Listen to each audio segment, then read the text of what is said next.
This program is brought to you in part by SalCal Real Estate Connections.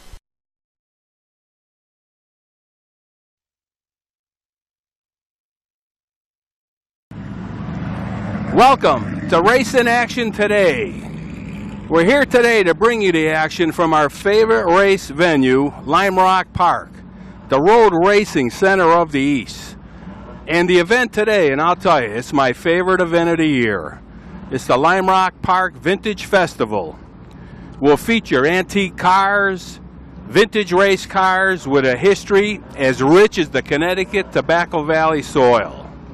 And also, as an added feature, a one-of-a-kind 1937 BMW 328 Milli Meglia Beaglefalter will be here on hand at the Park Concourse, a rare occurrence indeed.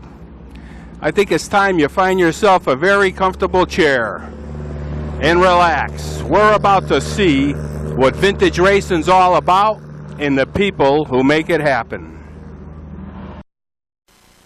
Yes, today's show we're going to dedicate to some very special marks that have a very special history in racing. And we're going to start out talking to George Holman about this absolutely gorgeous Stux Blackhawk, and it is really a beautiful car. Yes, we come across a very familiar face here. We got George Holman here with a beautiful black car that I have quite never seen this car before, but I got a feeling you know a thing or two about this car, George. Yeah. This is my 1928 Stutz Blackhawk.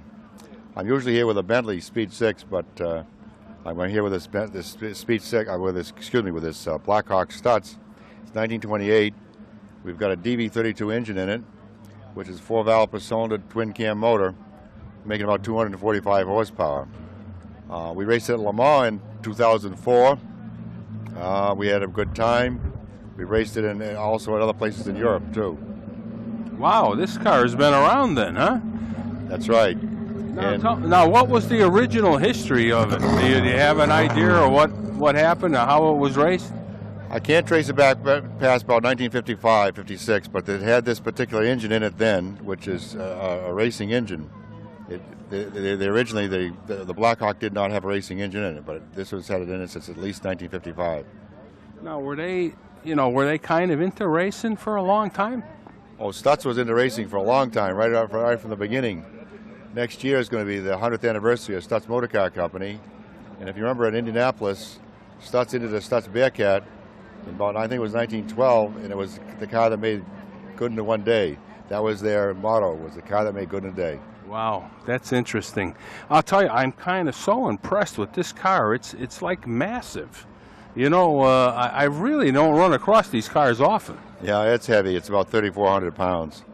And it's not like wheeling that sprint car around, huh? No, the sprint car is a little bit easier. Well, I've seen you out in the sprint car, and I know you have a great time with that car. These pre-war cars have really got my attention. I'll tell you, I just love them, and I have to thank you for having a word with us and really commend you. This car is kept gorgeous. I'll tell you, I'm gonna have to look up some history myself about this car because I am just fascinated with it. It's really a beautiful car, and I know you're, from the smile on your face, you're certainly going to have a good time here this weekend. That's right. We're having a great time this weekend. Weather's wonderful. Great organization. It's a wonderful time. Absolutely. Thank you, George, and good luck. Thank you. We'll be talking. Okay. See ya. Thanks. You are always great, George. As you could see, George's car is just a beautiful example of a Stutz Blackhawk with a very special racing engine in it. And he did take the time to start the car up and let us have a little fun listening to how it runs. Boy, I'll tell you, it runs great.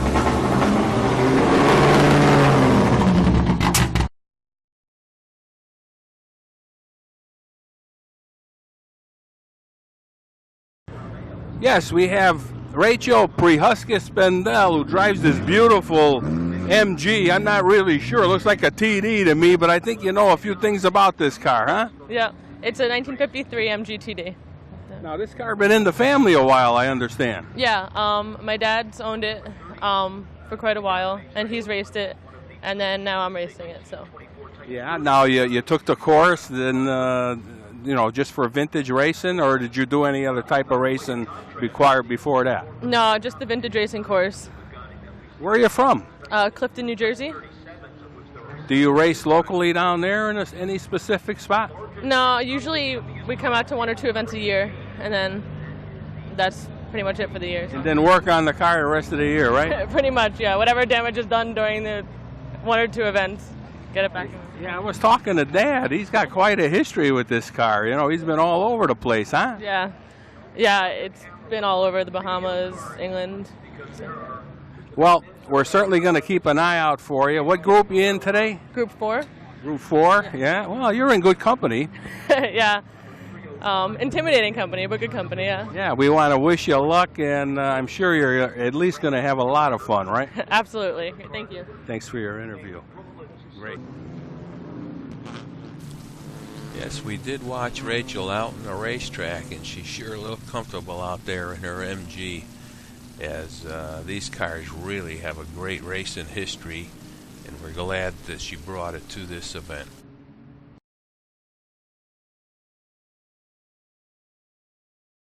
Yes, moving over a car, we have Penny Carr, who drives this beautiful Lotus, who we've seen before, and I have to tell you, last year I was kind of impressed with how you did with this car out on the racetrack. Now tell me, what's the secret? The secret is driving the same car for many years and getting to know the car. That's the secret. Yeah, I imagine, because I'll tell you, these cars just, I'm just totally amazed at how well they get around the racetrack. They probably go around faster now than they did in their day. Yes, definitely. Now, have you been to different events this year? Unfortunately, no. This is the only one we're doing this year. Where are you from? Originally Ohio, but we both live in Rye, New York. Gregory and I do. Is that far from here? About an hour-and-a-half drive. Oh, that's not bad. So this is your home track? Yes. Yeah. One of our favorites. Now tell me, how is Gregory doing? I mean, what's he been up to? Well, he's racing the Lotus 23B this year, and then he's also racing the Formula Atlantic, which is behind us, and practice day Tuesday, which was an extra test day. Starting out off the track, he was getting down to 54, so hopefully we'll beat that again today. Yeah, that looks like an exciting car, and I hope to have an interview with him about it. But I'll tell you, I can't get over the amount of cars that are here today. We have an overabundance of cars registered this year. In fact, the race that Gregory's in, they have 44 cars in just that event. Wow, 44. 44. Boy, things are going to get busy out there. Yeah, there were a lot of participants that were turned down this year. We just had way too many. Oh my dear. Yes. Well, they're going to have to get 2 events a year instead of 1. Yes. That would be fun. Well, we want to wish you luck today, and I'm sure you're going to have some fun, and it's always exciting to see you out there. Yes, definitely. Thanks for the interview. Thank you. Appreciate it. Take care. Take care. Yes, we have Luca Marcacesto, who drives this beautiful silver car. And I'll tell you, every time I look at this car, Luca, it just looks prettier and prettier. What could you tell us about this car? Well, this is a 1953 Aston Martin DB24, and it's a completely original car. Even the specs on the engine, transmission, brakes, everything. The interior, I removed some of the parts from the interior just to make it easier for racing. And I just like to take it out and have fun. I work on it, I maintain it, and this is a chance to take it out, have fun, and let other people enjoy it. And I like looking at the other cars, so I figured that some people would like to see this out there too. Oh, absolutely. Now, where are you from? You were from Arizona, is that where? Well, I came from Santa Fe, New Mexico. Yeah. You still live out there? Yeah, yeah. So it was a long drive here. Now, you have roots here, though. Yes, yes. I went to high school here in Hartford, and my family's still here in West Hartford. Now, when you're in that area, you know, New Mexico, do they have some road racing events out there? Well, we have a small club there that we do some road racing events in Albuquerque, but I don't really bring this car there. I bring another car. But I do some of the West Coast events, like the Monterey event. I just came back from Monterey, so. I bet you at Monterey they love this car. Yeah, they did. They did. Yeah, it's gorgeous. I'll tell you, you really got to be commended. The car is absolutely beautiful. Thank you. And we always love talking to you. Thanks. And we're going to have to watch you out in that racetrack to see how you do this weekend. Yeah, it's a big group this time. It's mixed up. So there are a lot faster cars there in the group. The range for the years is a lot wider span than usual. So you have cars that are in the 60s that are there, so way faster. But I'm here to have fun. That's what it's all about. Yeah. And judging by the smile on your face, I think you're going to do that. Thank you. Yeah. Thanks a lot for the interview and good luck. Thank you. Thanks, Luca.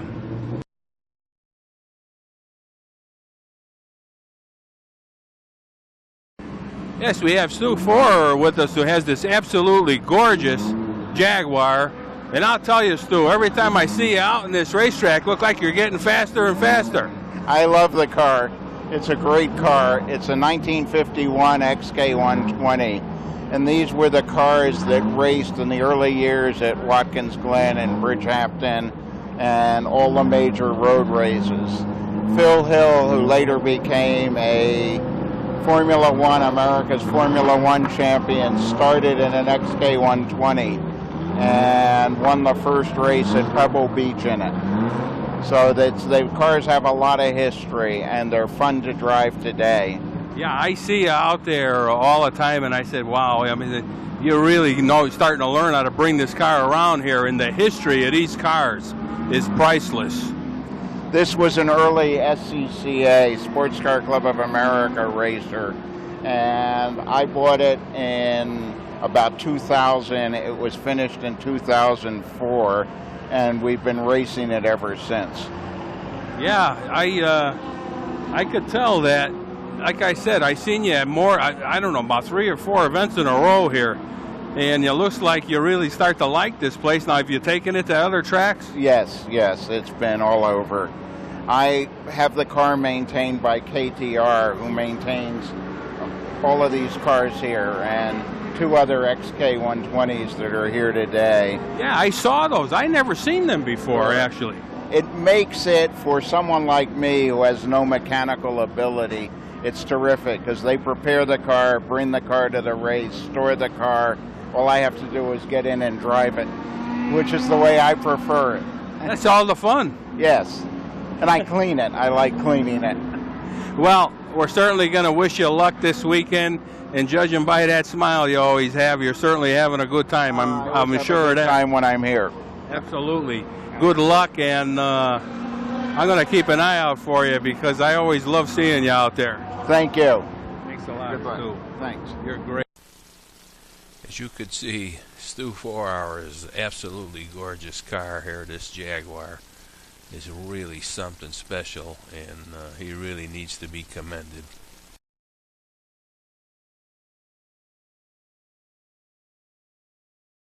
Yes, moving over a car, we have Olga Randova here, who drives this beautiful Porsche. I'm not really sure the year of it, but I'll tell you, this car is gorgeous. And I bet you know a few things about this car. Well, it's a 1960 356 coupe, and I owned it for about 12, 13 years, and enjoying it very much so. Now tell me, do you bring this car to different events all over the country? Yes, I do. I bring it to all the East Coast and also the West Coast. I just came back from Laguna Seca, from the prehistorics and historics, and having a great time. Where are you from? Originally Czechoslovakia, but living in New York City. So this is like your home track? This is my home track, correct, yes. Now, how do you compare Lime Rock to the other tracks? Well, it's a shorter track, but it's very... it's tight. It's a tight track. It's a comfortable track. I mean, I don't find it difficult, but I mean, I enjoy it. Yeah, this vintage racing has become a very popular thing. I think it's going to grow a lot more. You're going to start seeing national coverage of these events, and I mean, I'll tell you, you come to these events, you're like a kid in a candy store. You don't know what to look at next. I know, there are some beautiful cars here, and Murray Smith and Skip Barber, they did fantastic job. I mean, we had like 320 entries, and it's growing every year. He took it over last year, and we are in heaven here. We're really having fantastic time. Now tell me, what group are you in? I'm in group, with my 356 group 6, and with my 911 group 3. Which car do you like better? Well, my 911, I'm relatively new in it. I just got it last October, and but I'm enjoying it, and it's a faster car, so it's a different animal. Different, okay. But you know. Well, the race history of both cars is something special. I'll tell you that. Well, it is. My 911 was owned by Roy Walzer, so it's a terrific car. It was, you know, it was built well, and I'm having fun racing the Club Sport, which is all Porsche. So we're gonna have a 40-minute race tomorrow. So hopefully I do well. Well, we certainly want to wish you well this weekend, and we're going to keep an eye out for you too. I got a feeling you're going to have some fun with this car. Well, you can root for me over there. Okay, thank you, Olga. You were excellent. Good luck. Thank you. Thank you. Yes, we run across another Jaguar, and boy, I'll tell you, it seems like they're just getting better and better. Yes, we have Michael Khalil here, owns this absolutely gorgeous 1954 Jaguar, and I'll tell you, this car is stunning. What could you tell us about this car, Michael? Well, what would you like to know about the car? No, did you restore it? Well, it's not a truly restored car. It's a 1954 Jaguar XK120. I purchased it as a street car from a person that owned it 25 years, and I know the history of this car for about 40 years. Really? Really, yeah. So it was an original car. It has not been totally restored. However, it did have an accident on one side, and we straightened the body with original panels. We didn't change the panels. We painted the car. But overall, it's an original car with fresh paint. Now, did you convert it to a race car? Yes, the car has been converted over the last 4 years to a race car. The engine has a mild race engine. It's not a full race engine. We've had a couple roll bars till we ended up with this roll bar, which I like this particular roll bar. And the bushings, the suspension has been changed, but it's fundamentally a stock 120 with just basic things that allow it to work in vintage racing. It is not a wildly built out race car by any stretch of the imagination. Well, that's what we really like to see. We like to see cars that are period correct. Right. And, you know, it's really not about winning and losing. You know, we come here well, and... I wouldn't mind the $1 million prize, but, yeah. But I haven't seen the money yet, so it's... But, I mean, just to come here is so special. Yeah. You know, I meet people from all over the world. Where are you from, by the way? From Boston, Massachusetts. But you know, the interesting thing, talk about period correct, this car really is period correct, because if you notice, it still has a street windshield on it. So we didn't take the street windshield off. We still have the windshield wipers on the car. We still have the seats. The complete dashboard is there. This really is a car that you could put license plates on it and go right into the street, and you could drive this car across country. Now, have you had this at a different track at all?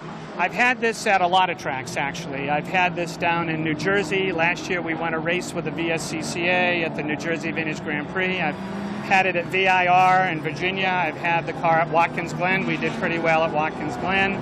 It's a good car for a big track like a Watkins Glen because these cars need to be stretched out. And in a tight track like this, 120s are at a disadvantage to some of the smaller cars that are out on the track. Yeah, nimble cars really like this. Exactly. They like this track. Exactly. We've heard that before, and but I'll tell you, when you see a car like this out in the racetrack, it just brings back so many memories, you know. Well, it's very exciting. It's very exciting to watch the big cars like the 120s and the 140s. But behind the wheel is the real excitement, because when you're out there and it's shaking, you know you're driving a 60-year-old car, and it's a thrilling experience. It is a beautiful car. I've enjoyed it very much. Yeah, we were looking at it. I mean, it's stunning. I'll tell you, it's beautiful, and it looks correct. You know what I'm saying? It is. Even the paint on the engine is the right paint. It's supposed to be red, and we have the SU carbs. Some people put big Weber carbs on them. This doesn't have that. This has the traditional SU carbs. The paint color is correct. I've tried to keep this an original car in the taste of vintage racing, and a car I'd be proud to own. Absolutely. We agree with you. You know, this is how a car should be raced, and we're certainly going to keep an eye out there for you too. I think you're going to do well, and judging by that smile, I certainly know you're having fun.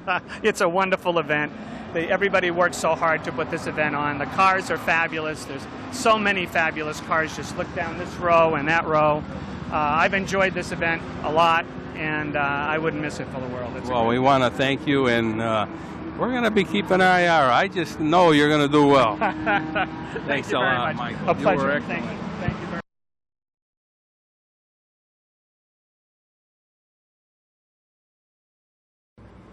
Yes, we have Chip Brown with us, owns this beautiful Morgan. I'm not sure what year it is, but I'll tell you. 1957. I got a feeling you know a little bit about this car, Chip. Well, too much, probably. Yeah, we've seen you out here on a number of occasions with this car in vintage events, and we never had a chance to talk to you about it. Well, I'm glad we're rectifying that. I've been racing this thing for about 15 years. It's a lot of fun. Yeah, now did this car kind of a favorite car of yours as you were growing up? I mean, how'd you get to own one of these cars? Well, yes. I mean, from the time I was a teenager driving around in an old Volkswagen, I always knew that I wanted a Morgan. Couldn't afford one. And I bought this one the year my son graduated from university. And I said, if I can afford to educate my son, I can probably afford to buy a Morgan now. Probably cheaper buying the Morgan than to educating your son. Yeah, I'm probably getting more out of it, too. So. Well, I'll tell you, the car always looks great, and you know, we love seeing the Morgans. You know, you don't see them all the time, although I'll tell you, I can't get over the three-wheelers we see. Well, I know the three-wheeler, you know, is I suppose geometrically it's probably more stable than a four-wheeler, but with that single rear wheel in the back, they're very tail-happy. The tails want to swing around, but since these are tail-happy too, I guess you just get used to that. Yeah, I'm sure it's quite a different experience to drive an older car like this. And I remember a good friend of mine used to like these cars, and I helped him work on them. And I couldn't believe how, you know, the body had like woodwork holding it together, like an old Model A or something. No, it's got a wooden frame and then sheet metal tacked over the frame. The best way to think about a Morgan, it's like laying a ladder in the ground and putting a bureau, you know, a set of dresser drawers on the top, and that's the part you sit in. So there's metal underneath, but the stuff that you see is mostly wood with the sheet metal on it. What group you in? We're in Group 4. It's all British cars, and so it's everything from the Aston Martins to the Minis, and I'm about in the middle of the pack somewhere, which is fine with me. Well, I'll tell you, you know, yeah, it's certainly not about winning and losing, and to see these cars on a racetrack is really something special. I think we're all winners. I mean, look, the weather's gorgeous. You get to see these cars. You get to see people like you. Well, it's a lot of fun. We love coming here and talking to people and looking at these cars. I'm like a kid in a candy store. I don't know what to look at next. Oh, absolutely. And it's safe looking, too. You know, you can look at all these cars, and nobody's poking you in the ribs saying, what are you looking at? Yeah, you got that right. Everybody knows the history. It's really special. We want to really thank you for talking with us, and I have to really commend you. This car is always kept gorgeous. Well, thank you very much for that. Good luck with the rest of your coverage here. Thanks a lot. You're welcome. As we show you some pictures of some of the cars we covered today, we've come to the conclusion of the show, and I hope everybody has enjoyed it as much as we have producing it. It's always just a great time for us to come up to Lime Rock to see these vintage events, and today's activities was the norm. We just had a great time and met some very wonderful people. Well, I want to remind everybody there's going to be some follow-on shows as we cover this event and talk to so many different types of people that we need to have. There'll be 5 or 6 shows just on this event alone. And I'll tell you, we're going to be starting to get into the real high-performance cars in the shows coming up. and it's just always a pleasant treat to come here. I just can't stress enough for people to really get out Labor Day weekend to see this event up here, because it's really something great and special, and I hope to see everybody up here. And I want to thank our crew for always the great job they do. You know, it's not easy to try to cover this event with all the time and footage we take and put in. It really is a great thing that the crew takes care of with the filming and all that type of thing, and I really want to thank them. And please come back next week for our next episode.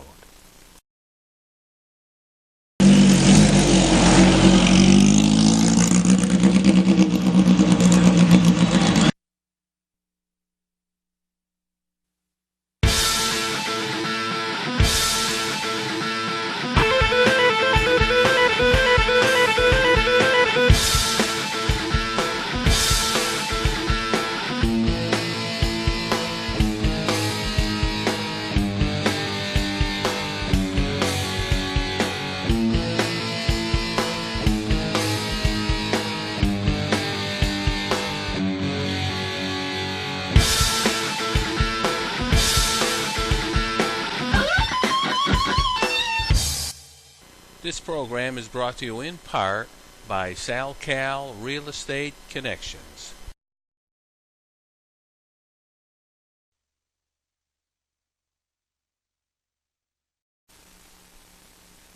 Special thanks to the Race in Action Today crew, Dwayne Cody, Bill Majak, David Seidlinger, and Lisa Backus.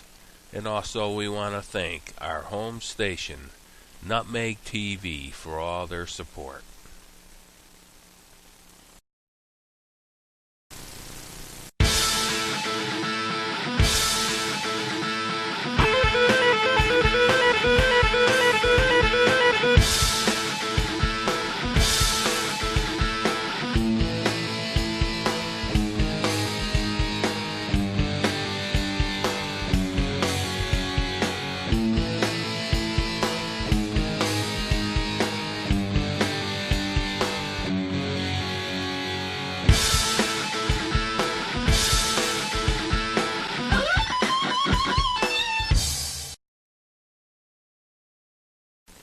We want to thank Just Results Weight Loss Center in Bristol, Connecticut for all their support.